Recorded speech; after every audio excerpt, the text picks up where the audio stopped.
¿Se escucha? Sí, ¿Quién habla? Andrea, ¿Quién es Andrea? Hagamos los micrófonos. Bueno, entonces, chan, chan, chan, subtítulos, avanzado. No, pantalla compartición de participantes. Bloquear a los participantes. Buenas noches. Buenas noches. Buenas noches. Buenas noches. Ok. Entonces, si por favor apagan los micrófonos, sería ideal.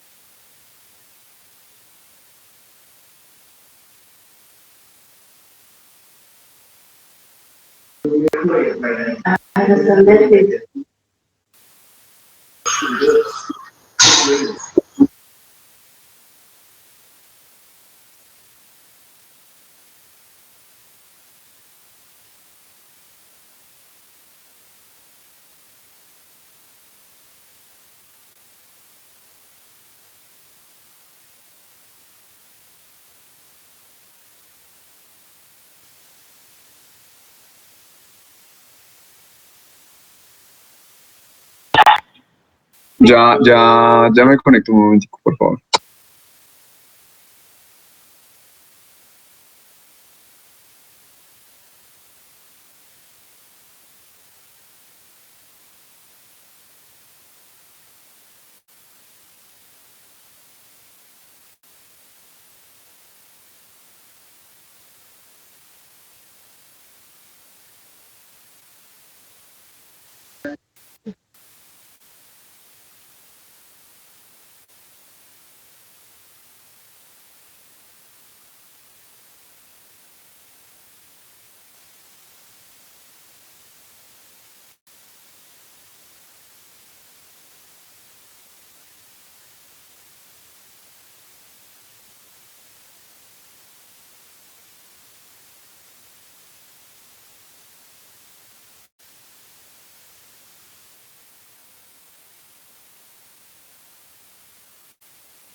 Claro.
Bueno, listo. Bueno, muchachos, ¿cómo vamos? ¿Cómo van con ese coronavirus? Bueno, doctor. Qué pena con ustedes. Salí de clase y tenía que hacer unas llamadas. Pero bueno, ¿cómo van con el asunto del coronavirus? Todas esas cosas que han hablado. ¿Se están recibiendo las clases? ¿Normal? Bien, sí, señor, sí, claro. Todo normal. Ah, bueno, me alegra mucho. Chévere. Eso está muy bien. Bueno, jóvenes. Bueno, ¿y cómo ven el asunto del coronavirus? Terrible. Terrible y viendo que se expande cada vez más. Sí, está bien interesante la cosa, ¿no? Terrible la cosa de que nos pongan tanto trabajo. Sí, qué cosa tan horrible. Yo tampoco estoy de acuerdo con eso.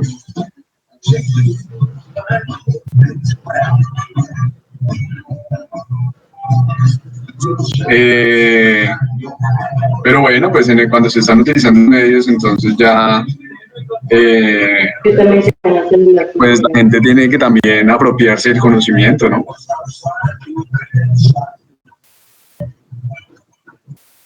Perdón. Hola Clara. Clara, lo que pasa es que el doctor Montoya casi no maneja Moodle, entonces sería enviárselo a Jenicita. ¿Listo? Vale, muchas gracias.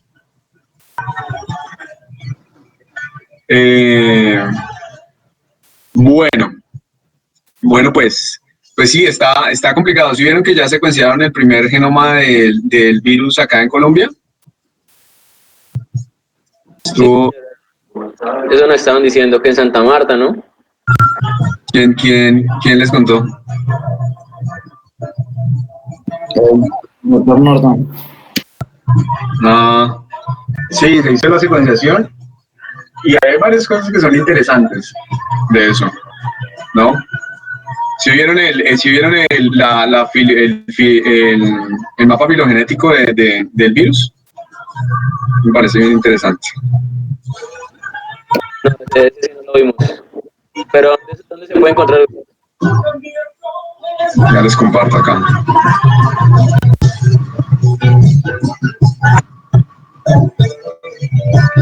¿Ven esto? Ese es el mapa filogenético del virus. ¿Ustedes lo ven? O sea, ese es el tiempo de ahora. Si ustedes ven, esto es marzo. Mapa filogenético del virus. Esto es marzo, ¿cierto? Esto es marzo. Entonces quiere decir que en la actualidad, ¿cuántas variedades de virus tenemos? Pues todas estas.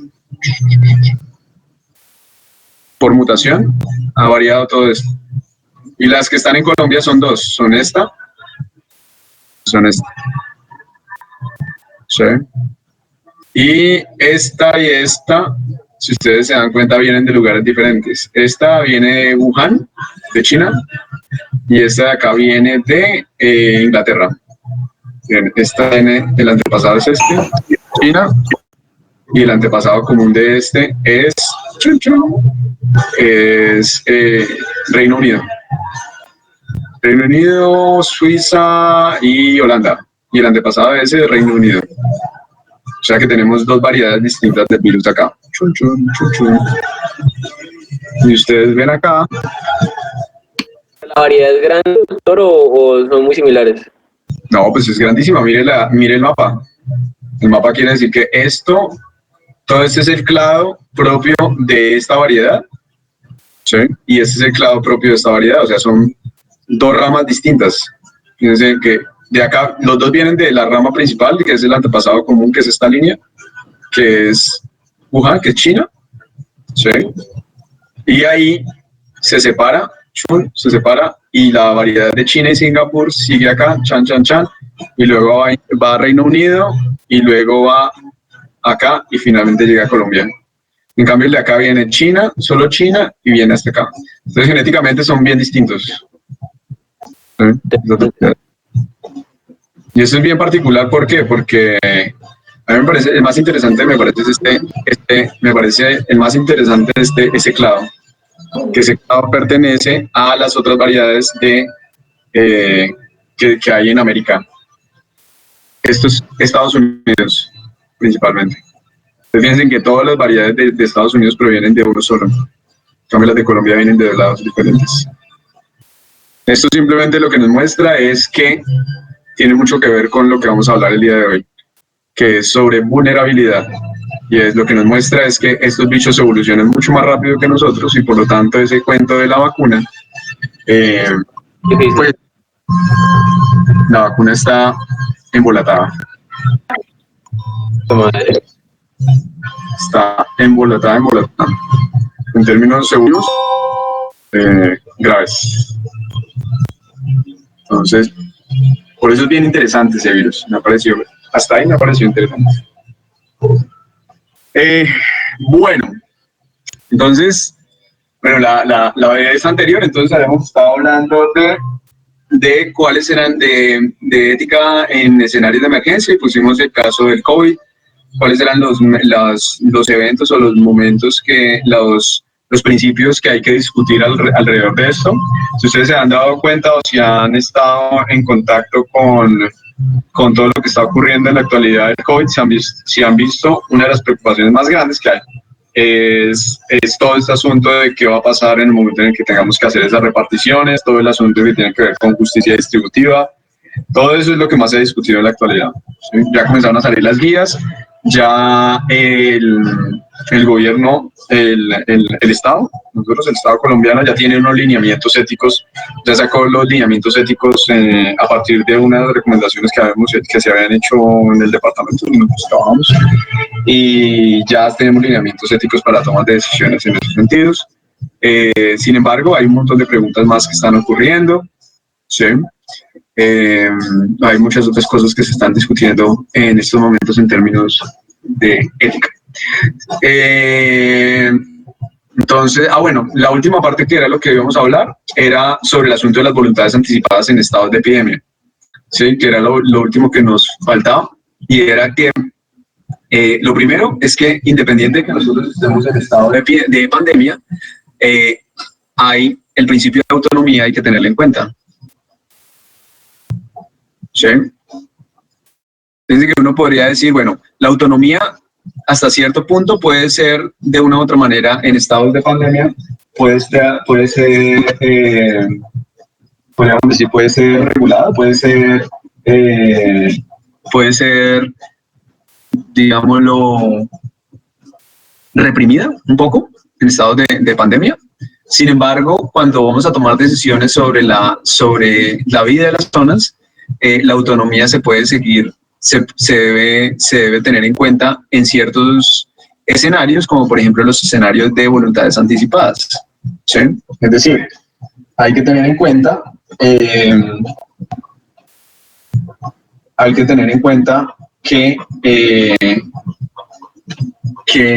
las personas pueden haber hecho voluntades anticipadas, y eso se tiene que tener en cuenta cuando se van a tomar las decisiones en los escenarios clínicos, ¿sí? Entonces este es otro principio que hay que seguir manteniendo.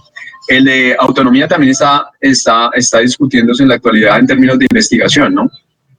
Y es que ahorita, por ejemplo, se van a hacer un montón de investigaciones que se están haciendo de afán, y el asunto es que en términos de investigación hay que seguir garantizando, o sea, incluso ese es el comunicado que hizo la UNESCO la semana pasada, a finales de la semana pasada, que era que la investigación se le tiene que seguir garantizando la posibilidad de consentimiento informado a las personas en términos de investigación, y en caso de los escenarios clínicos hay que seguir garantizando las voluntades anticipadas. Entonces, en esas tomas de decisiones hay que incluir esos elementos, sea para investigación o sea para tomar de decisiones en términos clínicos. ¿Listo? Ok, entonces fíjense que la problemática es muy grande en términos éticos. ¿Ya vieron la película que habíamos dicho en la que iban a trabajar? Señor, sí, señor. Listo, ya hablaron ahí ya pusieron los comentarios. Yo no, señor, todavía no. ¿Cómo? ¿Aló? Aló. Yo todavía no lo he colocado, aunque ya me la vi, pero no lo he colocado no he participado en el foro. Ok, listo. Igual hay tiempo. Vieron también ahí, yo les dejé una noticia, se la subí ahí la plataforma de las recomendaciones que se están haciendo para obtener el plasma de las personas que ya tuvieron coronavirus. ¿Sí lo vieron? Que tiene mucho que ver con lo de la película, ¿no? Obviamente la película es una descaradez en términos éticos, pero pues la idea es que ustedes vean esas implicaciones o que hagan la discusión sobre ese escenario. ¿Listo? Doctor, otra pregunta. Sígame. Claro. Ahí en el buzón, pues como tal, bueno, el tiempo límite del foro dice que hasta el 7 de abril. Ajá. ¿Es hasta ese día o...? Sí, hasta el 7 de abril. No sé por qué lo dejaste ese día, pero sí, ya lo dejé así, ya lo dejé así. Yo pensé que era hasta mañana. Yo también, yo todo asustado. Pero Yo juraba y comía mocos que era mañana. Bueno, pues nada, que hacemos. Está bien. Gracias. doctor, ¿qué hace? Igual se les suma con el de esta semana. Pero bueno. Uy, No, igual ya me vi la película, solamente me falta comentar. Eso. Vale. Listo, pues. Bueno, entonces el tema que vamos a discutir el día de hoy es un tema que de una u otra manera tiene algo que ver, tiene mucho que ver. Sí, Sebastián, yo estoy revisando, ya ahorita tengo solo las 2 primeras notas, pero ya voy revisando, ahorita que este fin de semana yo espero ya sacar todas las notas porque tengo un montón. ¿Listo? ¿Listo, Sebastián? Vale, listo. Ok. Bueno, ahí los únicos que creo que no van muy bien es los que han fallado, pero el resto nomás. Ok, entonces, el escenario, el tema que vamos a discutir el día de hoy es un tema que me parece, a mí me gusta un montón, que teníamos planeado, que es diversidad funcional. Diversidad funcional. ¿Listo? Entonces, este tema de diversidad funcional lo vamos a mezclar con un asunto que es un concepto que es el concepto de vulnerabilidad. ¿Listo? Entonces, el tema de diversidad funcional lo vamos a comunicar con el tema de vulnerabilidad y con otro tema fundamental que se llama la dependencia. ¿Listo? Ok, entonces vamos a hacer una combinación de esos tres. Entonces, ¿cuál es el objetivo de lo que vamos a hablar? ¿Esta pantalla es un monitor? No me encontraba como hecho. Si pueden apagar los micrófonos sería ideal. Ok, entonces, ¿qué es lo que nosotros vamos a discutir en términos de diversidad funcional? Lo primero el objetivo, lo que a mí me interesa que hablemos de diversidad funcional es que cuestionemos algo que es el centro o el core de una de los grandes puntos de las grandes disputas que se hacen en términos de con relación a la práctica de la clínica o la práctica médica, que es todo el asunto que tiene que ver con la discapacidad. ¿Sí? Entonces, es como el centro de la definición o el centro del concepto de discapacidad realmente es en la actualidad completamente problemático, y al ser completamente problemático, eso también compromete de una u otra manera la manera en la que nosotros percibimos el asunto de la discapacidad desde el punto de vista médico. ¿Sí? Y además, el asunto de la problemática que tiene el asunto del concepto de discapacidad también genera, o también lo que hace es perpetuar que se produzcan acciones que finalmente llevan a que se profundice la discapacidad. ¿Sí? ¿Cuál es el asunto? El asunto es que si nosotros cambiamos la noción, o si nosotros nos preguntamos o cuestionamos la noción de discapacidad, que sería como la acción bioética en este caso, que es hacer el ejercicio reflexivo sobre la discapacidad, de una u otra manera nosotros también vamos a cambiar otro de los grandes problemas o el otro de los grandes asuntos que tenemos inmersos dentro de las áreas de la salud, que es el concepto de normalidad. ¿Sí? Es decir, este concepto de discapacidad es sumamente complejo, es sumamente dificultoso de manejar, pero el concepto de normalidad es mucho más difícil todavía de definir. Pero ¿cuál es el problema? El asunto es que estos dos conceptos están tan íntimamente relacionados que la aceptación de nosotros de un concepto erróneo, o no un concepto erróneo, sino un concepto problemático de la discapacidad también pone en crisis o le genera problemáticas al concepto de normalidad. ¿Sí? Entonces, eso es lo que el cuestionamiento grande que vamos a realizar, y es, vamos a cuestionar la discapacidad. ¿Sí? Vamos a cuestionar la discapacidad y con eso vamos a cuestionar también el asunto de la normalidad. Entonces, el objetivo final de esto es, por ejemplo, llegar nosotros al punto de hacer esa reflexión sobre la discapacidad y poder tratar de plantear nuevas alternativas a esas definiciones del centro básico de la discapacidad, para poder de esa manera poder comprender también los asuntos que tienen que ver con la normalidad. ¿Listo? Para poder llegar a esto inicialmente, yo quiero me gustaría partir con ustedes desde un planteamiento que es un planteamiento que nosotros ya habíamos hecho, que es el planteamiento de vulnerabilidad. Con ustedes ya habíamos hablado de vulnerabilidad, ¿cierto?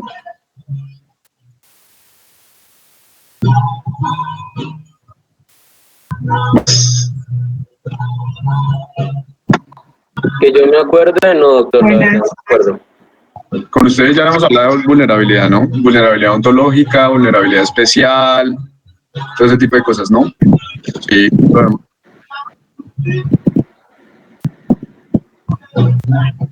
No.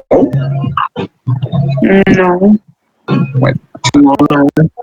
¿En serio que no? Mi madre. Bueno. No, señor. Entonces sí estamos retrasados, mi madre. Bueno, entonces, entonces mezclemos esta vaina acá. Entonces, ¿a qué nosotros le llamamos? Eso que acabamos de decir acerca de la diversidad funcional, ¿sí? Como decíamos, el centro de la diversidad funcional está dado o la diversidad funcional de una u otra manera, el centro está definido por ese concepto muy problemático que es la discapacidad, y cuando yo cuestiono la discapacidad, cuestiono la normalidad. ¿Listo? Pero para poder nosotros llegar a esa reflexión, entonces vamos a hacer una reflexión inicial que es desde el concepto de vulnerabilidad, para nosotros poder entender que la discapacidad no necesariamente no necesariamente tiene las características que generalmente tendemos nosotros a ver de la discapacidad, sino que la discapacidad es un asunto mucho más ubicuo, mucho más general, mucho más común de lo que pensaríamos nosotros antes. Entonces, cuando nosotros decimos vulnerabilidad, ¿qué se imaginan ustedes de vulnerabilidad? La vulnerabilidad es un concepto que se utiliza mucho y en ciencias de la salud se utiliza un montón, ¿sí? Pero ¿a qué le llamamos nosotros vulnerabilidad? Sensible a algo. Por ejemplo, entonces podríamos decir que todos los seres humanos son vulnerables porque la sensibilidad está por los sentidos y todos sentimos. Yo soy sensible al esfero. Entonces me haría vulnerable al esfero. No, pues. ¿Qué creen ustedes que es vulnerabilidad? Vulnerabilidad. Grado de exposición. Bueno, grado de exposición tiene mucho que ver, pero por esa línea, Diego, ¿qué podríamos decir nosotros del asunto de la vulnerabilidad?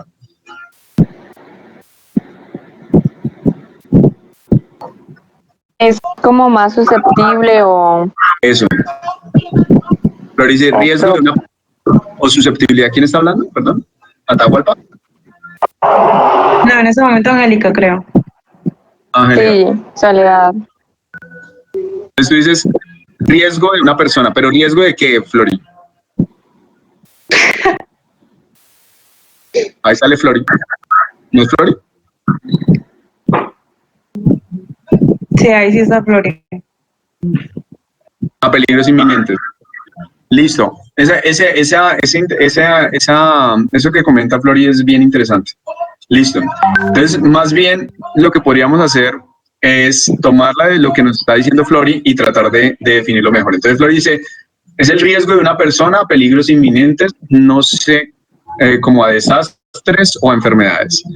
Listo. Entonces, esa definición viene muy relacionada con lo que estaba diciendo Angélica y con lo que dice Diego.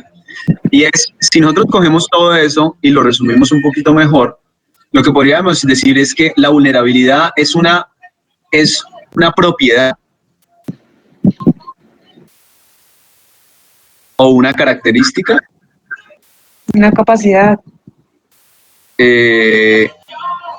Lo puedo convertir en una capacidad, pero realmente es más una característica propia de un organismo. Entonces, ¿qué es? Es una propiedad o característica que tiene, aquí a mí me gusta poner algo, porque usualmente se utiliza un ser humano, una persona o un organismo vivo, pero me gusta poner algo porque de una u otra manera una de las tesis principales de unos trabajos de los que yo trabajo es con tecnología, y es que la tecnología también es vulnerable. Entonces yo digo, la propiedad y las características de algo a ser dañado. ¿Sí? Es una propiedad que genera una propensión, más bien, una propensión de algo a ser dañado. ¿Listo? Ese algo, por ejemplo, nosotros cuando hablamos en medicina, pues es un ser humano, ¿cierto? Entonces sería la propiedad o característica que puede tener un ser humano ser dañado. ¿Sí? De que se le produzca un daño. ¿Sí?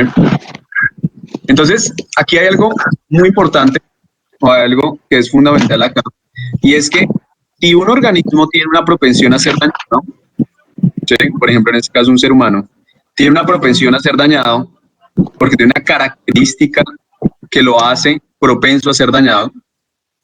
¿Sí? Entonces, esto quiere decir que lo más correcto que se debería hacer, generalmente a la luz de la vulnerabilidad, es tratar de evitar que ese organismo sea dañado. ¿Cierto? Por lo tanto, si ustedes se fijan, aquí hay algo muy importante, y es que si uno es muy estricto, la vulnerabilidad, el concepto de vulnerabilidad, así como lo pusimos, vulnerabilidad, es la condición sine qua non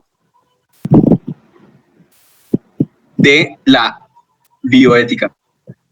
¿Condición qué? Sine qua non, o sea, sin la cual no podría existir la bioética. ¿Sí? Ni siquiera la bioética y ni siquiera los derechos humanos. Es decir, yo no necesitaría reflexionar sobre las acciones que tiene la tecnología ni sobre los derechos humanos si los organismos fueran todos invulnerables. ¿Cierto? ¿Por qué? Porque ¿qué quiere decir que sea un organismo invulnerable? Y es que destruido. Exactamente, invulnerable es que un organismo que no es propenso a nada. Exacto, no puede ser dañado. Entonces, si algo no puede ser dañado, pues no hay por qué cuidarlo. No hay por qué, no necesariamente inmortal. Inmortalidad no implica tampoco invulnerabilidad. ¿Sí? Por ejemplo, exacto, ser dañado, ser lastimado. Por ejemplo, cuando Diego dice inmortal, ese concepto es bien importante trabajarlo. Porque, por ejemplo, en la actualidad los proyectos más grandes que hay en investigación, más allá que todo lo que tenga que ver con el COVID, son los proyectos de inmortalización. Pero, por ejemplo, Harari, ¿sí? Harari, él tiene un concepto que es la amortalidad. Y el concepto de amortalidad lo que dice es que los seres humanos nunca vamos a ser inmortales, lo que vamos a hacer es amortales. Es decir, que los seres humanos no vamos a morir por enfermedades, puede llegar al punto, y eso no quiere decir que usted sea inmortal, sino que usted no muere por enfermedades, pero por ejemplo un trauma sí lo puede matar. Entonces usted no es completamente inmortal, sino que es amortal. ¿Sí seguimos eso?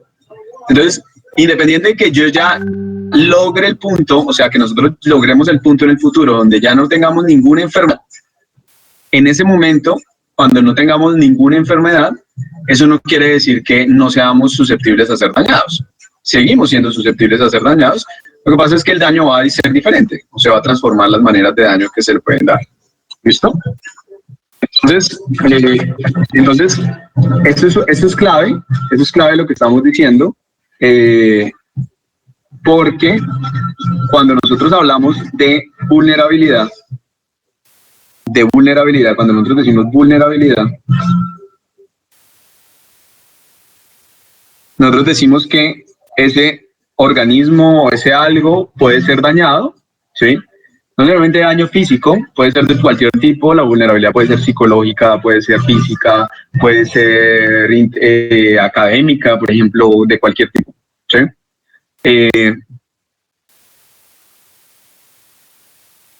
Cuando decimos hacer dañada no implica, Valentina, que sea daño físico, por eso estábamos diciendo. Por ejemplo, el daño también puede ser psicológico, ¿sí?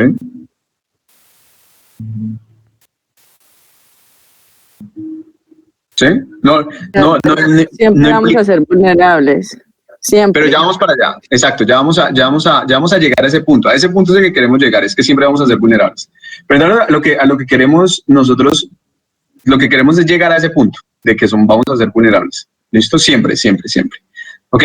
Pero entonces aquí el asunto es que la vulnerabilidad, si yo supongo que algo es vulnerable, pues quiere decir que se requiere algo para poder minimizar esa vulnerabilidad. Y ese algo, por ejemplo, es la bioética, es un ejercicio reflexivo sobre los posibles daños que se pueden producir a los organismos, y por eso es que necesitamos hacer recomendaciones, acciones para poder evitar esos daños. Los derechos humanos son la condición, o los derechos humanos son el resultado de la vulnerabilidad. Entonces la vulnerabilidad es, de una u otra manera, como la vulnerabilidad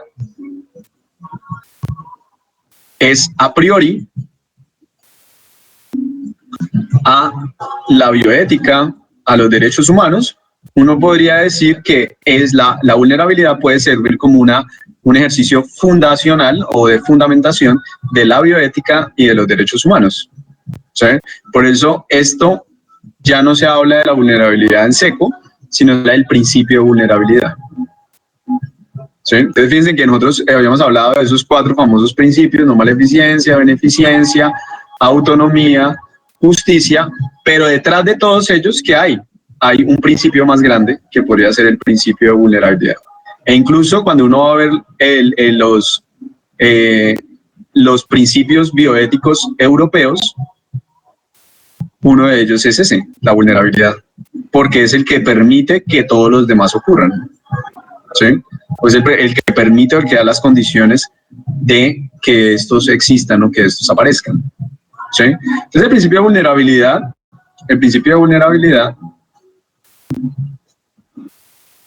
es fundamental en la bioética actual, y entonces ahí es donde a lo que queremos llegar, es a poder especificar cuáles son las particularidades que tiene ese principio. Entonces ese principio, nosotros podríamos decir, en la actualidad existen 2 formulaciones básicas del principio de la vulnerabilidad, o más bien 2 formas del principio de la vulnerabilidad, que nos van a ayudar a explicarnos lo que alguien dijo ahorita, que es que independiente de lo que nosotros hagamos, siempre vamos a ser vulnerables, ¿sí? Entonces, ¿cuáles son esas 2 formas? Esas 2 formas son: uno, que es lo que se conoce como la vulnerabilidad ontológica, y otro que se conoce como la vulnerabilidad especial. ¿Listo? Esas son las 2 formas que nosotros o esas son las dos formas de la vulnerabilidad que nosotros podríamos tener. Incluso en la actualidad, en un trabajo, estamos construyendo un principio que es el principio de vulnerabilidad, o estamos definiendo un principio que es la vulnerabilidad antropológica, que es más o menos la mezcla entre estos 2, pero aquí nos vamos a quedar con estas formas. ¿Listo? Entonces, fíjense que entonces decimos nosotros, tenemos que la vulnerabilidad es esa característica o esa propiedad que nos hace propensos a ser dañados, y ahora estamos diciendo que esta propensión a ser dañados puede tener 2 formas, y es una ontológica y una especial. ¿Sí? Entonces vamos a comenzar con esta, que es la ontológica. Esta ontológica es bien interesante. ¿Por qué? Porque cuando yo digo ontológico, ¿a qué me estoy refiriendo? ¿A qué me refiero cuando yo digo una vulnerabilidad ontológica o a qué me refiero cuando digo el concepto de ontológico?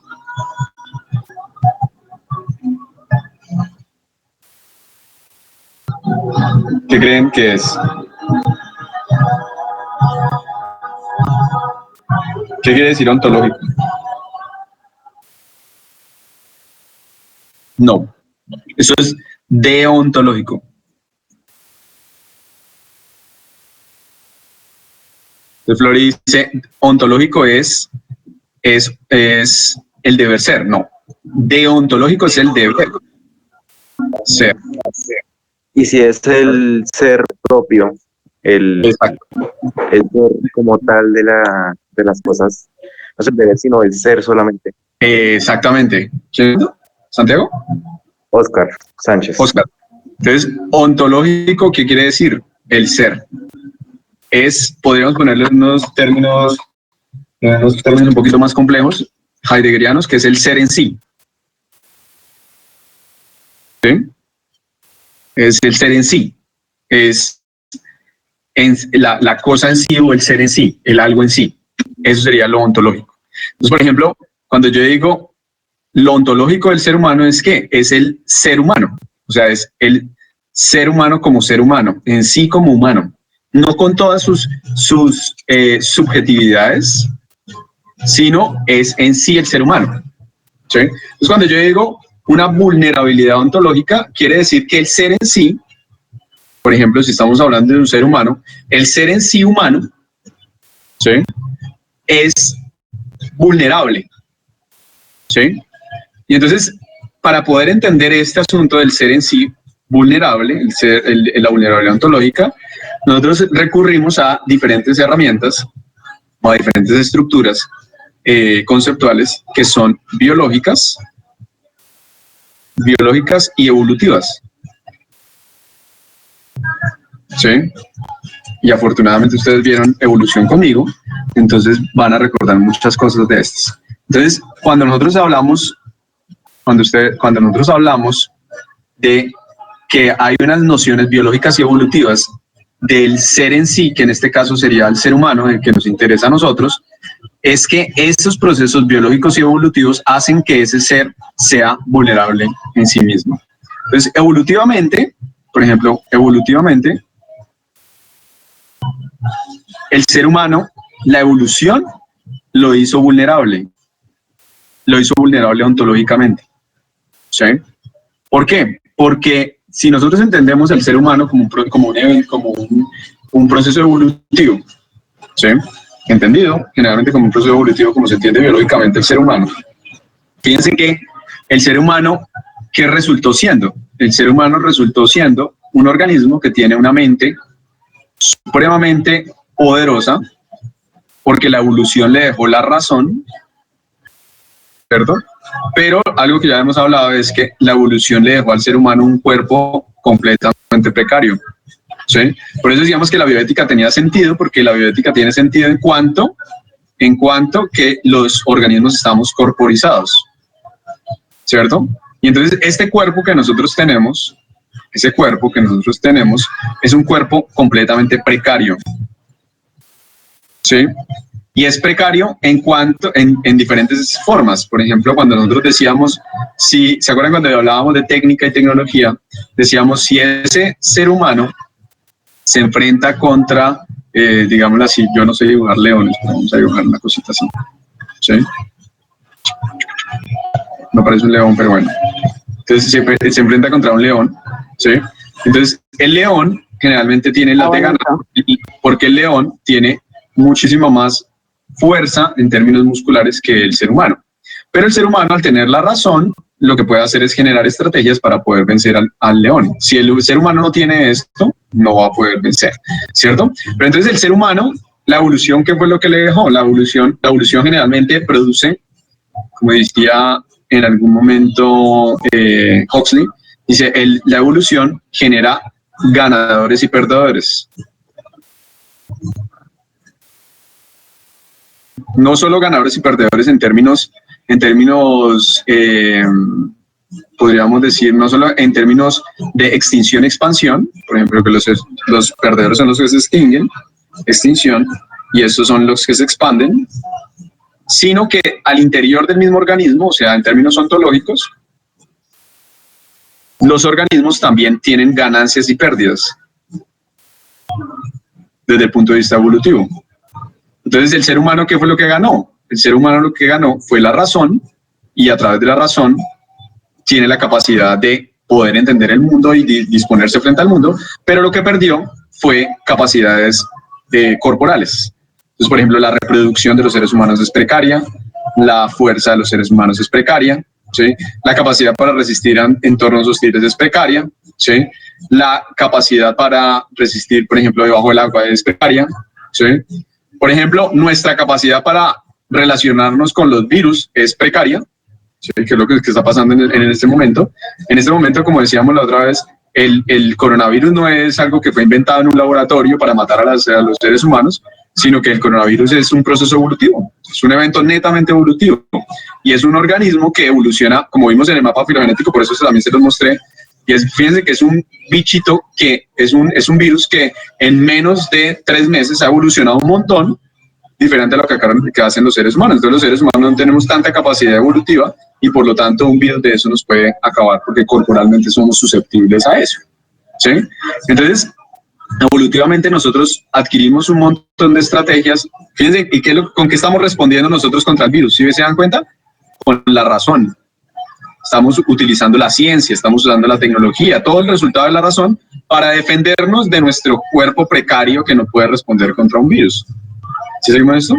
Entonces los seres humanos, el ser humano es vulnerable ontológicamente por ese proceso evolutivo, y porque biológicamente ese proceso evolutivo nos dejó con unas pérdidas, ¿sí? Fíjense que lo que decíamos ahorita, ¿qué pasa si nosotros a partir de la tecnología y a partir de la tecnología, de la ciencia, tratamos de resarcir esas inclemencias de la evolución, como dicen los transhumanistas, que dicen la evolución es una egoísta, dicen. Y entonces, ¿qué hay que hacer? Generar tecnología y ciencia para evitar, para reducir todas esa vulnerabilidad ontológica. ¿Qué pasa? Realmente no es que vayamos a ser invulnerables, sino que lo que vamos a hacer es transformar la vulnerabilidad ontológica. Entonces hay una transformación de la vulnerabilidad ontológica, ¿sí? A través de la tecnología y la ciencia, pero vamos a seguir siendo vulnerables en esos términos. Entonces, si yo como ser humano y este otro como ser humano y todos ustedes como seres humanos pertenecen a la misma especie, Homo sapiens, y la especie Homo sapiens evolucionó de esa manera, ¿qué quiere decir? Quiere decir que todos los seres humanos somos vulnerables ontológicamente, ¿sí? E incluso uno podría sacar una variante de la vulnerabilidad ontológica, que es lo que se conocería como la vulnerabilidad ontogenética. ¿Qué es qué? Y es que los seres humanos somos vulnerables en términos que somos seres humanos. Lo mismo podríamos decir para los perros. Por ejemplo, fíjense que el perro es la consecuencia de un proceso evolutivo también. El gato es la consecuencia de un proceso evolutivo. El león es la consecuencia de un proceso evolutivo. El gorila es la consecuencia de un proceso evolutivo. Todos los organismos vivos son consecuencias de procesos evolutivos biológicos, y por lo tanto la evolución lo que hizo fue ganar y perder. Entonces, por ejemplo, el gorila ganó fuerza pero perdió la capacidad de razón, el león ganó fuerza pero perdió la capacidad de razón, ganó garras, ganó otras estrategias. El gato y el perro, ¿qué hicieron? Ganaron disposición para poder obtener alimento a través de un otro, que es cuando ellos domestican al ser humano, ¿sí? Pero lo que perdieron fue fuerza y capacidad para poder desprenderse de ese ser humano. Por eso los perros y los gatos son vulnerables, porque dependen del ser humano de una u otra manera. Pero la evolución los hizo de esa manera. Entonces fíjense que si yo veo la evolución, si yo veo desde el punto de vista ontológico, no solo los seres humanos son vulnerables ontológicamente, sino todos los organismos vivos e incluso no vivos, por ejemplo los ecosistemas, la ecosfera, Todas esas cosas son vulnerables porque todos son consecuencia de un proceso evolutivo y todos tienen unas características biológicas en términos ontológicos. ¿Listo? Entonces, eso es fundamental para poder entender eso. Cuando decimos la vulnerabilidad ontogenética, nos referimos a ¿qué? A que a través del proceso ontogenético, que es el proceso del desarrollo de los organismos, es decir, que van desde un estado de la concepción, luego el estado embrionario, luego el estado fetal, luego el estado postnatal, luego la infancia, luego la adultez, luego el adulto mayor, el anciano, a través de todas esas fases que va sufriendo cada uno de esos organismos, su vulnerabilidad ontológica también se va cambiando. ¿Por qué? Porque biológicamente vamos cambiando y eso hace que en cada una de esas fases seamos vulnerables de maneras distintas. ¿Sí seguimos eso? Entonces, la vulnerabilidad ontológica es bien interesante porque es lo que nos hace a todos vulnerables, o nos va a hacer a todos vulnerables de una manera en términos generales. Claramente esa vulnerabilidad ontológica puede variar en algunas ocasiones, como decíamos, ontogenéticamente, pero también puede variar dependiendo de las características biológicas que tenga cada uno de los organismos. ¿Listo? Y por el otro lado tenemos la vulnerabilidad especial, que es lo que nosotros llamaremos la vulnerabilidad. La vulnerabilidad especial tiene que ver es con las relaciones que hace ese organismo o ese algo. ¿Sí? Y en este caso, por ejemplo, en el caso de los seres humanos, esas relaciones son relaciones de tipo social. Entonces, bueno, y en otros organismos también. Entonces, nosotros llamaríamos vulnerabilidad especial cuando ya no es el ser en sí, fíjense que aquí es el ser en sí, que es vulnerable por su biología y por su proceso evolutivo. Aquí lo que diríamos es que el organismo o el algo es vulnerable en cuanto ese algo está en relación con otros, y en el caso de los seres humanos es en cuanto ese algo, que es el ser humano, está en relación con otros seres humanos. ¿Sí? Entonces, si ustedes se fijan, el hecho de que exista socialización entre los seres humanos, la socialización puede comenzar a hacer que varíe, que fluctúe las nociones de vulnerabilidad. ¿Sí? ¿Por qué? Pensemos en lo siguiente. Piensen ustedes este escenario, este es el escenario que tenemos otra vez del COVID-19. ¿Quiénes son los más vulnerables en este momento? Fíjense que todos los seres humanos somos vulnerables. Porque ontológicamente nosotros no tenemos cómo responder contra ese bicho. ¿Listo? Todos los seres humanos ontológicamente somos vulnerables a ese virus. ¿Cierto?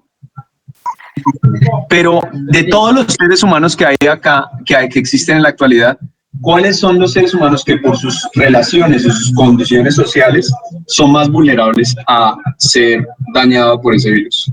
Los ancianos y las personas que tienen enfermedades previas. Pero entonces eso sería ontogenéticamente, porque es una fase del desarrollo, y es el hecho de que yo sea anciano, ¿sí? El hecho de que la persona sea anciana y que tenga una edad por encima de tantos años, que su sistema inmunológico ya no sea igual, que sus órganos estén disfuncionales, eso los hace más. Exacto, socialmente, no biológicamente. Exactamente. Juan Carlos lo dice y Julián lo dicen. Acuérdense, el personal de salud. Nosotros somos los más vulnerables. ¿Por qué? Pero fíjense, ¿por qué somos vulnerables? Porque pertenecemos a un grupo social. ¿Y a qué grupo social pertenecemos? Pertenecemos al grupo social de profesionales de la salud, que estamos en más contacto con el virus. Por eso es que, si ustedes ven, por todos lados están peleando, que las garantías, que no sé qué. Claro, porque es que somos la población, todos los seres humanos ontológicamente tienen la misma vulnerabilidad al COVID, pero hay un grupo social que es más vulnerable por sus características sociales, que son el ser humano. El pertenecer a un gremio es una característica social, ¿sí? Es una particularidad social, ¿sí? Por ejemplo, en este momento, pero en otro momento podríamos ser menos vulnerables, ¿sí? Por ejemplo, si nosotros tenemos un caso de 2 personas que tienen un infarto agudo de miocardio, ¿cierto? Y una tiene prepagada y la otra tiene Sisbén, ¿cuál de los dos creen que tiene más probabilidad de ser dañado?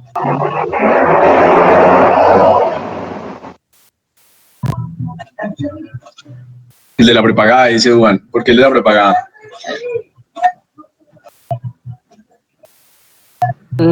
No, pues el de Sisbén. Claro, el de Sisbén porque de pronto no puede tener tanto acceso, por menor acceso a servicios de salud, menor acceso a tratamientos, etcétera, etcétera. En cambio, el de la prepagada, pues claramente al pertenecer a un grupo social, que es el grupo social de la gente de la prepagada, pues de una u otra manera tiene más probabilidades de sobrevivir y menos probabilidades de ser dañado. Vale, válido, bueno. Entonces, si seguimos esto, entonces la vulnerabilidad especial está dada, en los seres humanos por su pertenencia a un grupo social. ¿Listo? Por su pertenencia a un grupo social. ¿Sí seguimos esto?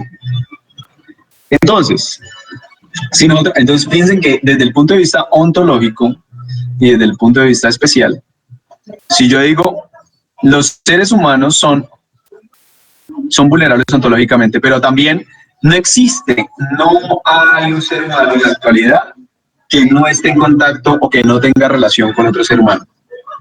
No sé si ustedes se vieron una película que se llama Capitán Fantástico. ¿Se vieron Capitán Fantástico? La del señor que tiene los niños por allá en una colina aislados de todo. Exactamente, esa. Si ustedes ven, él los tiene aislados para disminuir la susceptibilidad o la vulnerabilidad que ellos pueden tener frente al mundo común, el mundo de las comidas chatarra, el mundo de la desinformación, etcétera, etcétera. Pero él no está aislado del mundo realmente, es parte del mundo y es parte de su relación social, porque él tiene un grupo de personas, es su hijo, su esposa, sus otras hijas, y fíjense que ahí entre ellos se tejen relaciones sociales, y esas relaciones sociales, aunque ellos estén aislados de otras regiones sociales, del resto del mundo, ellos también tienen unas relaciones sociales acá, y esas relaciones sociales los hacen más vulnerables. Fíjense que el niño es el que quiere ir a la universidad y comienzan a aparecer un montón de dramas ahí alrededor de esos, pero porque el hecho de pertenecer a esa sociedad, a esa comunidad, a esas relaciones sociales, es lo que los hace de una u otra manera vulnerables, más vulnerables o menos vulnerables. Por ejemplo, eran menos vulnerables a las enfermedades degenerativas. ¿Por qué? Porque comían solo cosas que producían, que no eran comidas rápidas, ¿sí? Entonces, en ese sentido, la vulnerabilidad especial, independiente de que nosotros estemos, incluso Kaczynski, no sé si ustedes supieron del Uma Bomber, ¿o han escuchado del Uma Bomber? Es una de las personas más buscadas en los Estados Unidos porque se llamaba el Uma Bomber porque él mandaba bombas a las universidades, por eso es Uma Bomber, a instituciones, aerolíneas y algunas otras instituciones de producciones. Entonces él mandaba bombas a todos esos lugares a explotarlas. Y él escribió un manuscrito que era el manuscrito, ¿cómo se llama este manuscrito?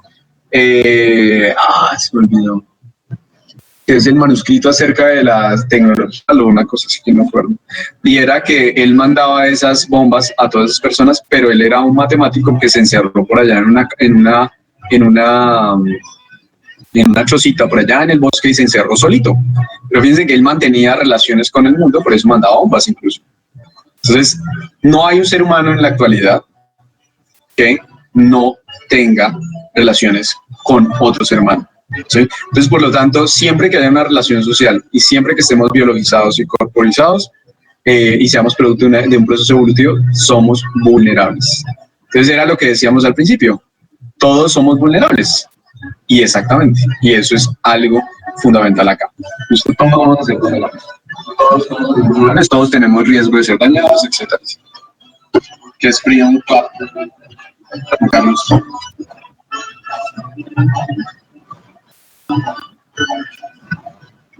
¿Está yendo de rumba con el coronavirus o qué? Ah, no, el de Kaczynski, del Uma Bomber. No se llama así.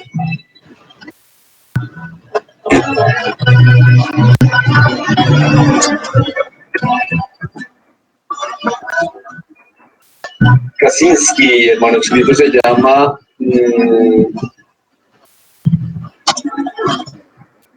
Manifiesto, es el manifiesto del Uma Bomber. Se llama la Sociedad Industrial y sus futuros, ¿ya? ¿Ok? Bueno, entonces todos somos vulnerables, seamos ontológicamente o especialmente. Por eso en algún punto decíamos, esas dos se unen y forman algo que se conoce como la vulnerabilidad antropológica. ¿Sí? Sería una de las propuestas más grandes que hay ahorita de la vulnerabilidad. Ok, entonces, ¿cuál es el asunto y qué tiene que ver esto con el asunto de la diversidad funcional? Entonces, si nosotros ya entendemos esto que acabamos de hablar, si nosotros ya lo interiorizamos, ya lo percibimos. Si yo digo que todos los organismos todos los seres humanos somos vulnerables,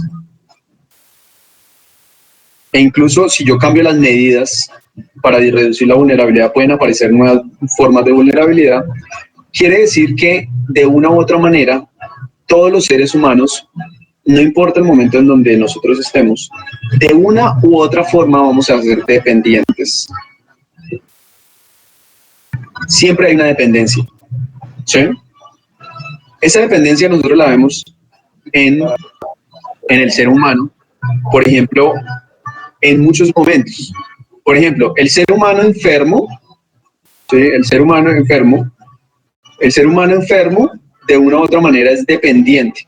¿Es dependiente de quién? Dependiente de un otro. Por ejemplo, cuando nosotros hablamos de la relación médico-paciente, la relación médico-paciente es una relación de dependencia donde un ser humano se acerca a otro ser humano, que ese sería el médico, ese sería el enfermo, se acerca a él. ¿Por qué? Porque este ser humano es vulnerable, ¿sí?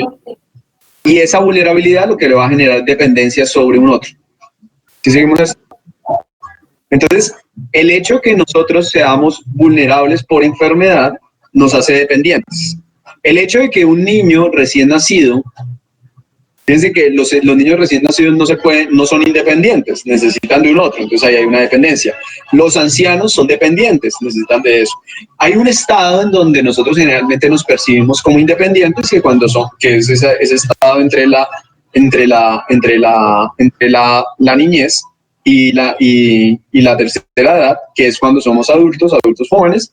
Generalmente nosotros concebimos que somos independientes, pero como decimos, nosotros no somos totalmente independientes. ¿Por qué? Porque si este adulto joven o este adulto se enferma, vuelve a ser dependiente otra vez. Además, este adulto joven, como decíamos, va a ser dependiente de otras personas. Por ejemplo, va a ser dependiente de sus amistades, va a ser dependiente de la tecnología, va a ser dependiente de organizaciones, va a ser dependiente de por ejemplo, del Estado, va a ser dependiente de cualquier cosa. Entonces, la dependencia, la vulnerabilidad, es algo que es propio de los seres humanos y que atraviesa al ser humano, pero la vulnerabilidad hace una exigencia de dependencia, o sea, lo que permite es la construcción de la dependencia, y todos los organismos vamos a ser dependientes de siempre o todo el tiempo vamos a ser dependientes, y esa noción de independencia que en algunas ocasiones tenemos, ¿sí? En algunas ocasiones podemos llegar a tener, realmente es una noción de independencia ficcional, es una ficción. Los organismos no somos independientes, somos siempre dependientes, y esto es ficción. Es como una máscara, es como una forma de percibirnos invulnerables en muchas ocasiones, ¿sí? Pero siempre vamos a ser dependientes. ¿Qué es lo particular acá? Y es que cuando yo comienzo a hacer esta reflexión de acá, fíjense que cuando decíamos el centro de la diversidad funcional es la discapacidad, generalmente cuando nosotros tendemos a hablar de discapacidad, generalmente tendemos a pensar que la discapacidad es alguien que va a tener cierta dependencia de otro.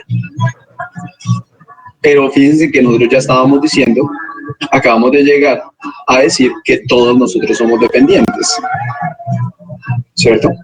La pregunta es, si todos somos dependientes, ¿todos somos discapacitados o no somos discapacitados? ¿Qué creen ustedes? Pues sí.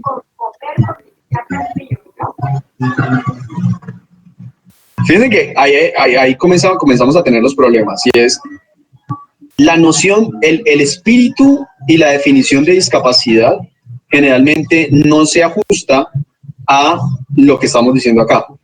¿Por qué? Porque nosotros tenemos una noción que las personas que son discapacitadas generalmente tienen una dependencia por un otro. Pero si nosotros llegamos acá y comenzamos a hablar de la vulnerabilidad y toda esta carreta, y decimos que la vulnerabilidad supone una dependencia inmediata, entonces en esa dependencia inmediata que se genera acá, nosotros podríamos decir, si la discapacidad supone dependencia, pues todos nosotros seríamos discapacitados de alguna manera, ¿sí? Desde cualquier forma, ¿sí? Sin embargo, el problema para poder llegar a entender lo que acabamos de decir es en sí la definición de discapacidad o las nociones de discapacidad que nosotros tenemos o concebimos en la actualidad. Para ustedes, ¿qué es la discapacidad? ¿Qué es ser discapacitado? ¿O qué es tener una discapacidad? Imposibilidad de hacer algo o de captar algo. Ok. Es una incapacidad, una imposibilidad de hacer Algo que me genere más vulnerabilidad. Una limitación. una pérdida de una función, es una limitación. Listo. Incapacidad total de totalmente independiente. La incapacidad totalmente independiente, ¿cómo así?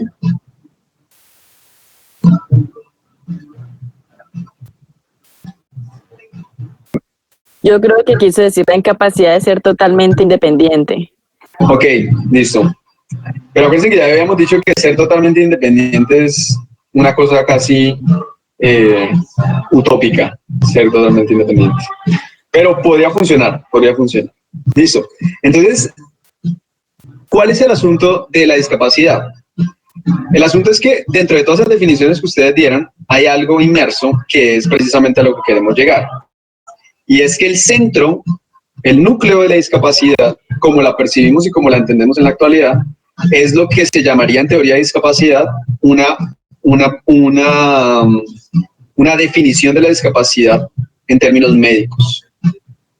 Entonces existe una definición de la discapacidad o un planteamiento, una formulación de la discapacidad en términos médicos, que es, o médica, la discapacidad médica, que es la forma más común de nosotros ver la discapacidad. ¿Sí? Entonces, por ejemplo, la discapacidad en términos médicos, en la discapacidad médica o la formulación médica de la discapacidad, de la discapacidad es cuando, o lo que nosotros podríamos percibir, que es más o menos lo que ustedes definen acá, es cuando un ser humano, por ejemplo, o un organismo, porque fíjense que ya podemos incluir dentro de esas categorías también los perritos, gaticos, todas esas cosas, de una u otra manera pierden una habilidad o capacidad común de la especie a la que pertenece ese organismo. ¿Sí? Es decir, es la deficiencia, es la pérdida o es la limitación de una de las capacidades o habilidades propias de ese organismo. ¿Sí? Por ejemplo, si yo pierdo la capacidad de andar en dos piernas, ¿sí? Quedo paralítico, parapléjico, lo que sea, de una u otra manera perdí una habilidad que es propia del ser humano, ¿cierto? Esa es la formulación médica. Por ejemplo, si una persona nace sin poder oír, entonces perdió una habilidad propia del ser humano, porque los seres humanos tienen una habilidad que es la escucha.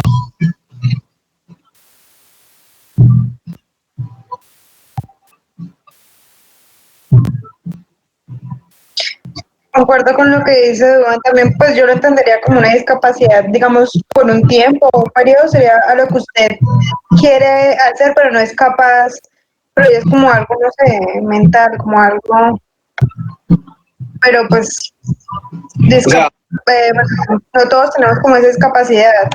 O sea, entiendo a dónde es el punto acá, que es a decir discapacidad e incapacidad, que la discapacidad es algo permanente o algo persistente, y claramente la discapacidad hace referencia a eso, ¿sí? Acuérdense que acá no hemos dicho, por ejemplo, que los seres humanos seamos discapacitados durante todo el tiempo. Lo que hemos dicho es que somos dependientes durante todo el tiempo, porque todos somos vulnerables, ¿sí? Pero aquí lo que estamos definiendo es la discapacidad. La incapacidad puede ser reversible, exactamente. La incapacidad es otra, o la incapacidad, incluso las incapacidades también son permanentes. Las incapacidades son consecuencia de procesos de discapacidad, también pueden darse. Por ejemplo, hay personas que son incapaces de poder mover los miembros superiores como consecuencia de una enfermedad permanente o persistente que tienen, ¿sí? Pero podríamos hacer esa definición, me parece que está bien lo que dice Duan, y es decir, una incapacidad puede ser algo que es momentáneo, y la discapacidad sí es algo permanente, pero entendamos también que la discapacidad genera una incapacidad, una imposibilidad, ¿sí?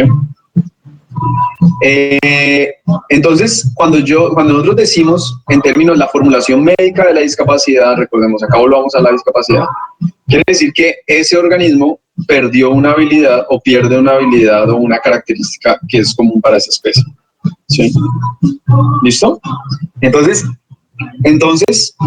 ¿cuál es el asunto con esto?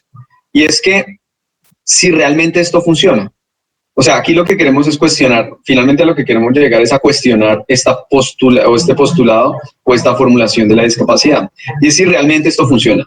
Si realmente hablar de discapacidad médica funciona como la hemos visto generalmente. Pensemos en lo siguiente. Pensemos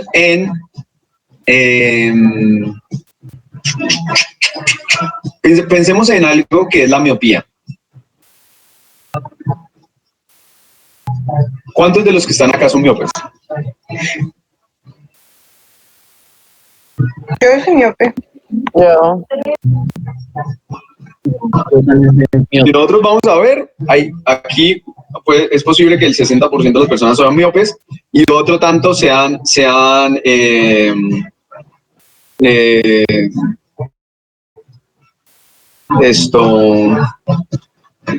¿cómo es? No pueden ver de cerquita. Hipermetropía.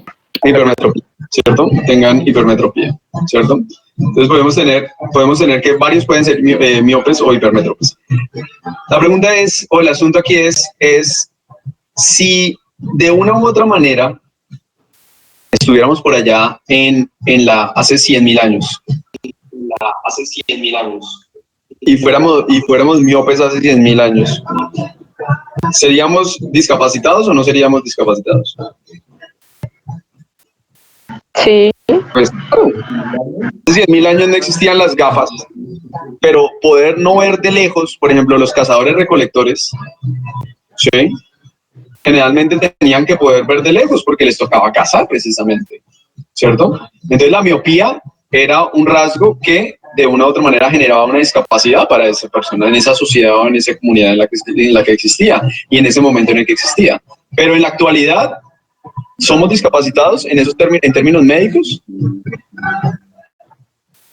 No, porque de una u otra manera en el tiempo que tenemos en la actualidad, nosotros la sociedad actual se ha ajustado a un montón de tecnologías para que nosotros podamos acceder a unas gafas, tengamos una cirugía, tengamos alguna cosa que nos hace a nosotros no ser, o de una u otra manera no percibir que perdimos esa habilidad o que tenemos una pérdida de esa habilidad que deberíamos tener como especie humana. Entonces, en esos términos, de una u otra manera se pone en juego, en cuestionamiento, la formulación de la discapacidad en términos médicos, que es la que comúnmente nosotros tenemos, ¿sí? Ahora, pensemos lo siguiente, y es, piensen ustedes en una persona, por ejemplo, pensemos en una persona en una sordera, una persona sorda en la actualidad y en el siglo XVII, en el siglo XVII. ¿Ustedes creen que la persona sorda en la actualidad tiene la misma discapacidad que la que tenía en el siglo XVII? No. No, ¿cierto? No. O sea, uno podría decir, claro, la persona tiene una pérdida de esa habilidad, lo mismo que la persona miope. La persona miope tiene una pérdida de una habilidad propia de la especie humana. La persona sorda tiene una habilidad también, y las dos son permanentes. ¿Sí? Yo puedo tratar de ayudarme con algunas cirugías y cosas así. Lo mismo pasa con la persona sorda. También se puede ayudar con eso. Incluso hay implantes, hay un montón de cosas. Pero la persona sorda, si ustedes se fijan, en el siglo XVII, era una cosa desastrosa ser sordo. En cambio, en la actualidad, con todas las tecnologías, con todas las cosas que hay en la sociedad, con las maneras en las que están construidas la sociedad, una persona sorda tiene muchos sistemas de comunicación, incluso, si ustedes se fijan en la actualidad, las comunidades de personas que son sordas tienen una vida relacional muy parecida, o podríamos decir casi igual que las personas que no son sordas. ¿Por qué? Porque si lo ponemos en la época de hoy, las personas ¿cómo se comunican hoy? A través de mensajes de texto. Y una persona sorda puede enviar mensajes de texto. Fíjense lo que estamos haciendo nosotros, independiente de que yo esté hablando acá. Por ejemplo, yo podría mandarles mensajes de texto para darle la clase a una persona, y una persona sorda puede entenderlos. O sea que los sistemas de comunicación que tenemos en la actualidad nosotros hacen que una persona que sea sorda, o sea que no tenga esa habilidad de escuchar, de una u otra manera pueda de una u otra manera entender el mundo en el que estamos. Claro, esa persona, decimos nosotros, pierde el goce de algunas cosas, como por ejemplo escuchar música, escuchar el sonido de la naturaleza, etcétera, etcétera, pero esa persona en este momento no, de una u otra manera, tiene una pérdida de esa habilidad que no, digámoslo así, que no podría resultar, o que sería muy difícil poderla incluir dentro de la discapacidad médica, que es lo mismo que pasa con la persona miope. ¿Sí seguimos eso? ¿Sí es claro esto que estamos diciendo o hay alguna dificultad? Sí, señor. Ok, entonces, si ustedes se dan cuenta, si ustedes se fijan, entonces, cuando nosotros utilizamos el concepto de discapacidad, ¿sí? Y lo utilizamos desde la definición o desde la formulación médica, ¿cierto? Comenzamos a tener un montón de problemas cuando comenzamos a ver los cambios que se han sucedido durante el tiempo y las nociones de discapacidad que nosotros teníamos previamente. Y eso pone en jaque o pone en discusión esta definición, que es lo que decíamos que era problemático. Por eso, fíjense que si yo comienzo a cuestionar esta noción médica de discapacidad, ¿qué comienzo a cuestionar también? La normalidad. Entonces, en esos términos, ¿yo qué podría decir que es algo normal? Si, por ejemplo, si yo digo que, si nosotros decimos que una persona miope es normal o no es normal. Pero si estamos en una sociedad de cazadores recolectores, ¿es normal o no es normal? No, pero en el contexto actual sí, por lo que gran cantidad de la población es miope, ya se considera normal. Pero entonces ahí estaríamos reduciendo la normalidad a la mayoría de la población. O sea, la normalidad en términos estadísticos.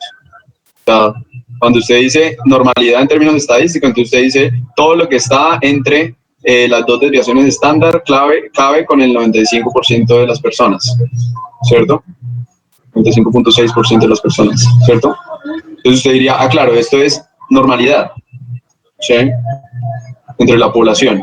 En términos estadísticos, lo podríamos poner en términos numéricos, pero aquí no estamos hablando necesariamente de términos estadísticos, estamos hablando en términos, o sea, no estamos hablando necesariamente la mayoría de los rasgos son normales. ¿Cómo vamos a poder definir qué rasgo es normal? ¿Sí? Si, por ejemplo, aquí estamos diciendo, ahorita podemos decir la mayoría de las personas son miopes, pero, por ejemplo, la especie humana no se caracteriza por ser miope. Incluso, la mayoría del tiempo, la especie humana no fue miope, porque la miopía fue un rasgo que no era seleccionado, que era seleccionado de manera negativa. porque para usted poder sobrevivir en una sociedad cazadora-recolectora, pues tiene que poder ver, ¿sí? Entonces, los seres humanos, si yo pongo al ser humano como especie, de una u otra manera yo podría decir, él no debería ser miope. Pero ahora, como ya hay todas esas tecnologías, pues podemos ser miope y no hay ningún problema. ¿Sí seguimos esto? Entonces, realmente para el ser humano es normal ser miope. Si usted lo pone en términos numéricos, entonces uno podría decir, sí, claro, es que si la mayoría de las personas no son miopes, entonces ser normal es miope. Ser normal es ser miope. ¿Sí? Pero realmente de esa manera funciona la definición de normalidad. ¿O qué es lo que sería normal? ¿O qué creen ustedes que podría ser lo normal? Digamos, para el ser humano, lo normal es lo que se adapta a todas las personas. Y lo anormal es la incapacidad de poderse, que no se puede adaptar. Es decir, si los miopes no se pudieran adaptar a la sociedad por medio de las gafas, para todos los demás serían normales. Piensa. ¿Cómo? O sea, lo normal es... Lo normal es que tengamos todo lo mismo, o sea, que seamos todos como lo mismo, que tengamos igualdad. Alguien no es capaz de adaptarse a lo que la mayoría de la sociedad lo hace, es anormal. Sí, es decir, digamos... Lo anormal es no adaptarse. Sí, exactamente, no adaptarse a lo que la sociedad ve como bien, la mayoría de la sociedad ve como bien. Bueno, pero ahí volvemos a una noción naturalista básica, que era lo que hablábamos ya, que era a qué le podemos llamar bien. Exactamente, sí, es algo complejo. Pero digamos, pues, claro. Disculpe, doctor. No, dale. Que estaba, sí, eso es, digamos, si las personas ven que esa persona, debido a, no sé, lo que le falte o a lo que sea sordo, que sea miope, lo que sea, si no se puede adaptar a la sociedad, es una persona anormal. Y si se puede... Okay. O sea que me parece interesante lo que está diciendo Duván, porque entonces Duván lo que está diciendo es la normalidad. Fíjense que la normalidad no está dada por una noción de las habilidades o las capacidades que tiene la especie humana, sino lo que está diciendo Duván es lo que hace normal o anormal a alguien es que ese alguien pueda adaptarse a la sociedad. Exactamente. Eso es una buena formulación, pero la pregunta es, ¿eso es la noción de normalidad de discapacidad? Digamos así, ¿eso hace o eso se ajusta a la noción de discapacidad que nosotros estamos discutiendo en términos médicos?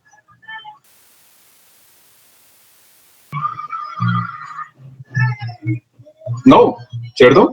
Por ejemplo, y eso es parte de lo que queremos, de lo que me interesa que lleguemos, y es que generalmente a nosotros nos van a enseñar esto todo el tiempo. Todo el tiempo nos van a enseñar que el discapacitado, ¿quién es? Es el que le falta un brazo, al que le falta una pierna, al que no tiene esa habilidad o que no tiene esa capacidad propia del ser humano. ¿Sí? Y fíjense que esto es bien llamativo, ¿por qué? Porque cuando lo vemos desde esa postura médica, generalmente, ¿qué decimos? Por ejemplo, la persona que le falta, que es paralítica, ¿cierto? Generalmente es una persona que va a tener unas nociones de discapacidad muy bien definidas, porque esa persona, digámoslo así, no tiene la habilidad para caminar, ¿cierto? Y nosotros vamos a creer que esta persona es dependiente o que tiene una dependencia de un otro, generalmente, simplemente porque no tiene esa capacidad para poder caminar, ¿sí? Pero fíjense que esa noción de dependencia no es solo para un grupo de personas que no tienen la habilidad de caminar, sino que la noción de dependencia la tenemos durante toda la vida, todos los seres humanos. Entonces, por ejemplo, nosotros podríamos decir por ejemplo, haciendo la noción de lo que decía Juan, nosotros éramos discapacitados y teníamos unas incapacidades cuando éramos niños, y cuando somos ancianos también tenemos unas discapacidades, porque el niño no puede caminar, el anciano también le queda más difícil caminar. En cambio, ese ser que es independiente es el que entra a juzgar quiénes son discapacitados y quiénes no, desde esa postura médica. Y esa postura médica es la que todo el tiempo nos están metiendo en la cabeza. Entonces, fíjense que si yo cuestiono esta postura médica a través de lo que acabamos de decir, comenzamos también a cuestionar qué es lo que es aquello que es normal, ¿cierto? Y esto es una de las cosas gigantes que, por ejemplo, uno trabaja mucho, o que hay que trabajar mucho, porque, por ejemplo, nosotros tendemos a decir que lo que no es normal o que no es, que no se ajusta a unos cánones de normalidad propios de las personas, que son, por ejemplo, desde la definición médica, no tener esas capacidades, eso sería, no tener esas capacidades sería anormalidad. La pregunta es si en la humanidad o en los seres humanos, en los organismos vivos, es posible hablar de normalidad y anormalidad. Incluso hay un libro que es Lo normal y lo patológico, que es buenísimo. Entonces, poder llegar a definir los límites de la normalidad y de la normalidad en las sociedades actuales, no, en todas las sociedades, en todos los momentos de la historia, es algo sumamente difícil. Esto no se puede, digamos así, tener una noción de normalidad no única no es posible, ¿sí? ¿Por qué? Y ahí es donde viene el asunto con la diversidad funcional. ¿Sí? Exactamente, Flori, porque todos nosotros somos ontológicamente y ontogenéticamente distintos. Y algunos tenemos unas habilidades y otros tenemos otras habilidades, unos tenemos unas capacidades, otros tenemos otras capacidades, unos tenemos menos, otros tenemos más, y en esa distinción, cada uno de nosotros tiene unas características particulares, cada uno de nosotros, que nos podría hacer en un momento dado discapacitados y en otro momento dado no discapacitados, ¿sí? Unos serían discapacitados, otros podrían ser no discapacitados, ¿cierto? Entonces, esas definiciones ontológicas y ontogenéticas que son fundamentales en esto que estamos hablando, lo que nos dice es que la individualidad, y por eso se llama diversidad funcional, y es que cada uno de nosotros puede tener variedades distintas de funcionalidad, y esas variedades distintas de funcionalidad pueden variar en el tiempo y pueden variar en el lugar donde nosotros nos encontremos, ¿sí? Entonces, definir o decir que existe una única noción de normalidad y concebir la definición de discapacidad médica como la única noción, como la noción de discapacidad que rige o que puede regir, en este caso, los sistemas de salud, es supremamente conflictivo, supremamente problemático. Y a eso era lo que queríamos llegar. ¿Por qué esta noción de discapacidad médica es tan difícil, tan problemática en la actualidad? Y por eso el concepto de normalidad no es posible cuando nosotros lo definimos. Nosotros en muchas ocasiones queremos decir todo, queremos que por ejemplo, cuando estamos en medicina, nosotros tenemos una noción de la naturalización, de la perfección del cuerpo, ¿cierto? Del ser humano. Y nuestra finalidad, y por eso es que en muchas ocasiones, eso es muy bonito, por eso es que en muchas ocasiones uno ve que muchas personas piensan que la medicina es retornar el cuerpo humano a su estado de normalidad, ¿sí? Y el estado de anormalidad es la enfermedad, ¿cierto? Pero no siempre, ¿sí? O no es necesario hacer eso, ¿sí? Cuando nosotros definimos esto, fíjense que la medicina en sí comienza a ponerse complicada.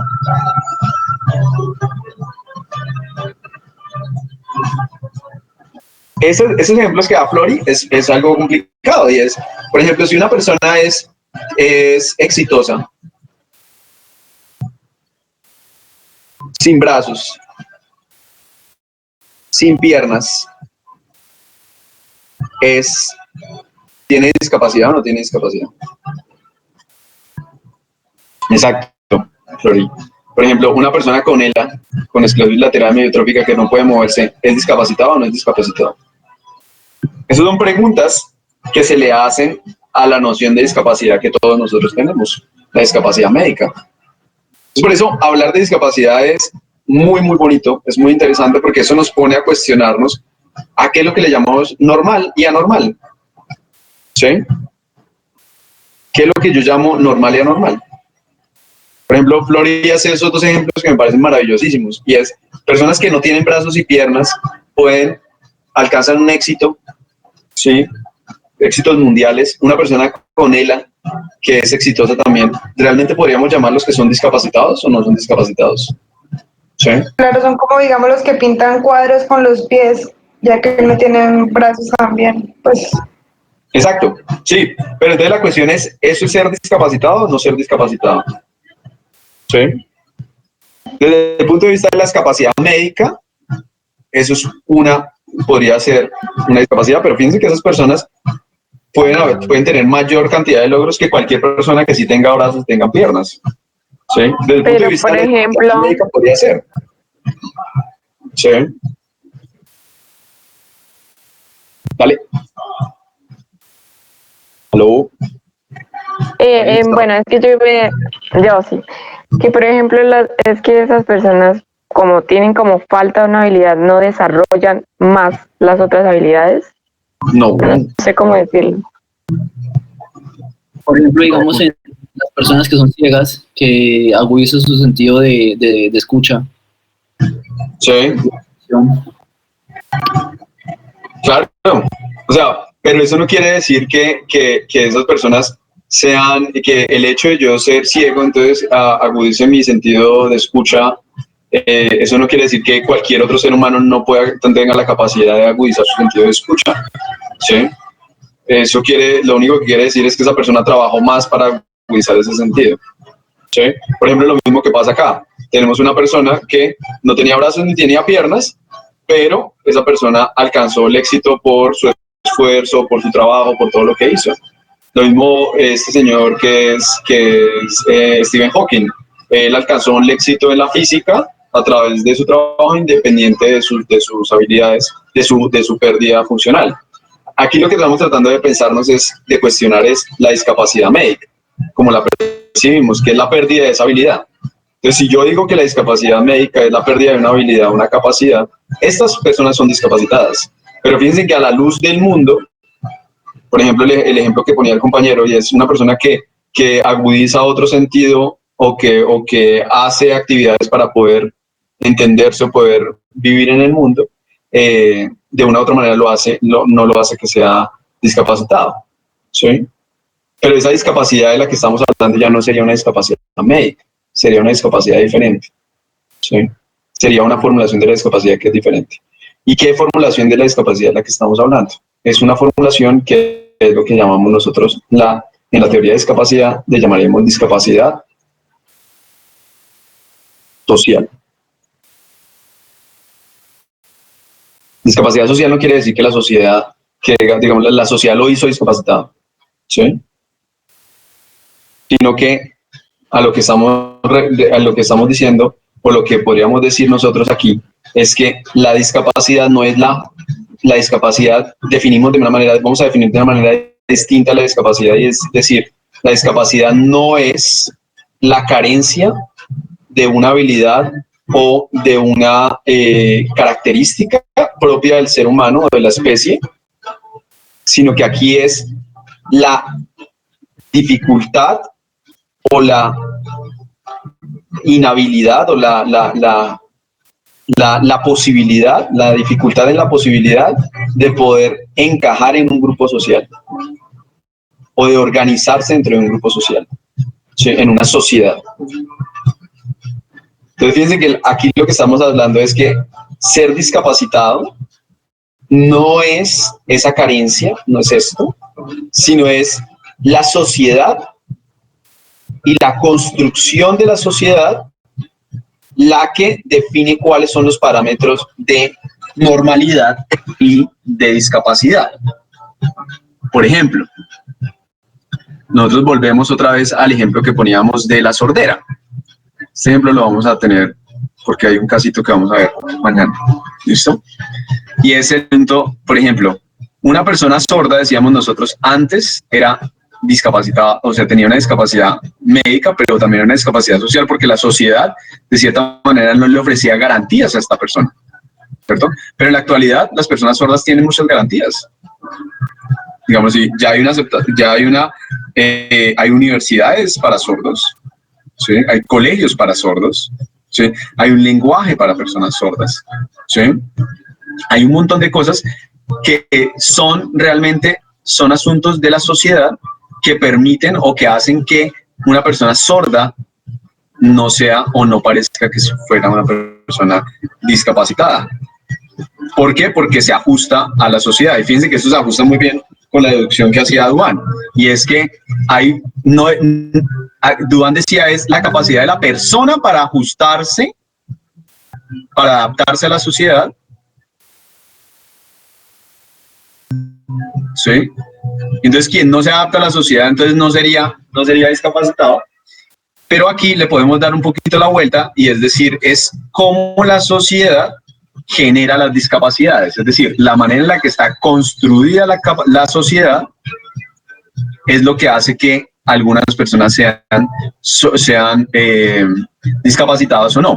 Por ejemplo, la persona que nació con miopía y la persona que nació sin miopía. Fíjense que en una sociedad donde existen las gafas, pues los dos no son personas discapacitadas. En una sociedad donde una persona es sorda y otra persona no es sorda, ¿sí? Pero existe, por ejemplo, los implantes, ¿sí? Existen las universidades para sordos, existen los colegios para sordos. Estas dos personas no serían discapacitadas en términos sociales. Yo sé que esto es durísimo, porque generalmente nosotros tenemos muy metido el médico, pero cuando lo vemos en términos de discapacidad social, la discapacidad social da más alternativas, da más posibilidades, porque ¿cuáles son las alternativas en términos de discapacidad médica? Si yo estoy hablando en términos de discapacidad médica y estoy hablando de una persona que es sorda, ¿qué alternativas yo tengo para una persona sorda? Desde la discapacidad médica, ¿qué tendría que yo hacer? Exacto, lo que yo tendría que hacer con una persona desde la discapacidad médica es como le falta algo, entonces me toca repararlo. Por eso hay una fascinación con la cirugía, hay una fascinación con salvar el planeta, que es la fascinación de, como yo entiendo todo como una discapacidad médica en la medicina, generalmente creo que la medicina se encarga de eso, de reparar cosas, de arreglar cosas, ¿sí? Entonces tengo que hacer algo, tengo que repararle. Entonces yo veo una persona que es parapléjica, y entonces ¿qué hay que hacer? Lo que hay que hacer es desarrollar un montón de dispositivos científicos y tecnológicos de la medicina para quitarle la paraplegia, ¿sí? Y ahí es donde, o las prótesis, todas esas cosas tenemos que hacerlas para mejorarle, para quitarle la paraplegia, porque estamos viendo que estas dos personas son vistas desde la discapacidad médica. Pero ¿qué pasa si la vemos desde la discapacidad social? Fíjense que desde la discapacidad social aparecen más alternativas. Porque si la discapacidad social lo que nos dice es que estas personas son discapacitadas, pero es porque la sociedad está construida para que estas personas parezcan discapacitadas. Entonces, ¿qué es lo que habría que cambiar? Lo que puedo cambiar son las formas en las que están construidas la sociedad. Es decir, me da alternativas. ¿Por qué? Porque si yo genero planes para inclusión de personas sordas o de personas parapléjicas, es decir, si yo genero, por ejemplo, una sociedad donde tenemos universidades para sordos y colegios para sordos, ¿sí? Si tenemos alocuciones para sordos, etcétera, etcétera, estas personas ya no van a parecer discapacitadas. Si yo genero una sociedad donde las personas que tienen paraplegia de una u otra manera pueden acceder al transporte, pueden acceder, las personas pueden acceder a la alimentación, pueden acceder a la salud, pueden acceder a todas estas cosas, pues de una u otra manera, estas personas no se van a sentir necesariamente parapléjicas y no van a sentir que son una carga y no van a sentir que tienen algo malo o que tienen algo dañado. ¿Sí seguimos esto? Por ejemplo, nosotros lo vemos a diario, lo que ocurre con las personas ciegas, ¿cierto? Ustedes han escuchado sobre, por ejemplo, las baldosas podotáctiles, ¿no? Que son esas baldositas que tienen unos punticos, ¿se acuerdan? Y que esas baldositas, ¿para qué son? Para que las personas ciegas sientan por dónde van pasando y de esa manera esas personas puedan saber cuál es la ruta, cuál es el camino. Pero si yo tengo una sociedad que utiliza las baldosas podotáctiles como un asunto para que sea más bonita, la plazoleta como ocurre con Viva, sí, incluso con los centros comerciales ha cambiado, y no para lo que tienen que ser, pues lo que estoy haciendo es que nuestra sociedad está construida para personas que no son ciegas. Y por lo tanto, el ser ciego va a ser visto como una discapacidad. ¿Sí seguimos esto que estamos diciendo? ¿Sí sigue? Entonces, por ejemplo, ¿existen las baldosas? Sí. Pero yo las uso simplemente para demarcar unas cosas y finalmente, cuando el ciego la va siguiendo, esto cae a un andén o cae, por ejemplo, o pega contra un árbol. Pues realmente la persona que es ciega puede golpearse, puede tropezarse, puede incurrir en un montón de accidentes siguiendo esas baldosas, ¿cierto? Por lo tanto, nuestra sociedad hace que las personas ciegas sean vistas como discapacitadas. Exactamente. Entonces, fíjense, entonces uno diría, bueno, ¿cómo hacemos para que las personas ciegas no se vean vistas como discapacitadas? Entonces, desde la visión, fíjense que una persona ciega, desde la visión de la discapacidad en términos médicos, lo que hay que hacer es reconstruirle la visión. Bueno, la tecnología y la ciencia no ha permitido que todo esto ocurra. Algunas condiciones para algunas cegueras sí, pero en otras no. Por lo tanto, por eso en muchas ocasiones decimos, no, es que lo que tenemos que hacer es invertir en ciencia y tecnología para salvar a todas esas personas que tienen esto, porque tenemos una visión de la discapacidad médica metida en la cabeza. Pero si nosotros dijéramos, oiga, veamos hacia el otro lado y veamos la discapacidad en términos sociales, y digamos, oiga, ¿por qué no construimos un mundo donde los ciegos hagan parte del mundo? Por lo tanto, las personas ciegas ya no serían discapacitadas, porque el mundo permitiría que esas personas sean incluidas. Por ejemplo, ¿incluidas en qué sentido? No solo en el acceso a las vías, a los transportes, etcétera, etcétera, sino que también tengan, por ejemplo, acceso o que la sociedad permita que esas personas tengan trabajo. Fíjense que cuando uno va a ver las personas que son vistas desde la discapacidad médica como discapacitados, son las que menos acceso al trabajo hay. Y por eso son personas que tienen menos oportunidades. Pero eso es ¿por qué? Porque la sociedad está construida para personas que tienen un pensamiento de la discapacidad en términos médicos. ¿Sí? Entonces no hay trabajo para una persona que es sorda, no hay trabajo para una persona que es ciega. Por ejemplo, fíjense en ustedes los buses. O fíjense en ustedes en Bogotá, por ejemplo, Transmilenio. Hermano, el sistema, todas las personas tienen derecho al libre tráfico y al libre tránsito. Sí, señor, pero ese derecho no existe para las personas que están en silla de ruedas.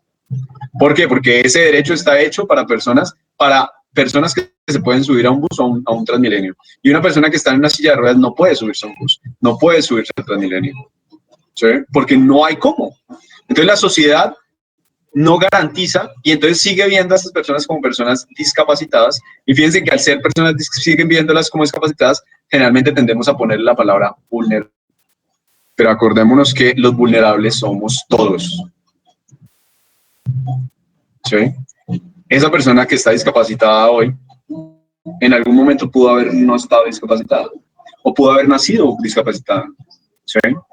Pero si yo en este momento no estoy discapacitado, pueden en algún momento dado puedo caerme o puedo sufrir un trauma, y yo como soy vulnerable ontológicamente puedo terminar siendo una persona en silla de ruedas. Y por lo tanto, la sociedad me va a ver bajo los ojos de la discapacidad médica, y en ese sentido yo no voy a tener oportunidades. ¿Sí seguimos esto? Entonces fíjense cómo vamos conectando las cosas. Si yo digo que yo soy vulnerable siempre, ¿cierto? Y yo digo que la discapacidad médica está dada por una carencia de habilidad o característica de mi especie, y yo soy vulnerable a ser dañado, pues si a mí me hacen daño y termino con una falta de una habilidad o una carencia, ¿sí? Y soy visto de esta manera médica, pues yo finalmente no tengo oportunidades dentro de la sociedad, o pierdo oportunidades dentro de la sociedad. Pero si yo cambio la visión de esto, yo puedo entender que el hecho de que todos seamos vulnerables, ¿sí? Primero me genera responsabilidades con un otro, y además me supone que la discapacidad vista desde el punto de vista social, lo que permite es que todas las personas puedan tener una oportunidad dentro de la sociedad y de esa manera no necesariamente ser vistos como un discapacitado. ¿Seguimos esto que acabamos de decir?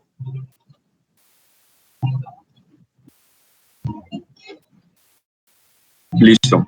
Vale, entonces dejamos ahí esa parte, entonces vamos a pensarnos eso y mañana entonces nos vemos y vemos unos casos que nos ponen en jaque más el asunto de la discapacidad, vemos una cosa sobre la paradoja del daño y hablamos sobre cómo podemos convertir ese concepto de vulnerabilidad que tiene una noción negativa en una noción positiva y cómo eso es fundamental para nosotros en la relación médico-paciente. ¿Listo? Que esa es una de las propuestas grandes que estamos haciendo ahorita. ¿Listo? Listo, doctor. Vale, entonces revisen, piénsense en ahí, quédense ahí como con la dudita de lo que estamos hablando porque es importante para nosotros en nuestra profesión. Cambiarnos esa modalidad de la discapacidad médica por una discapacidad social. ¿Listo? Bueno, jóvenes, entonces nos vemos mañana. Que descansen.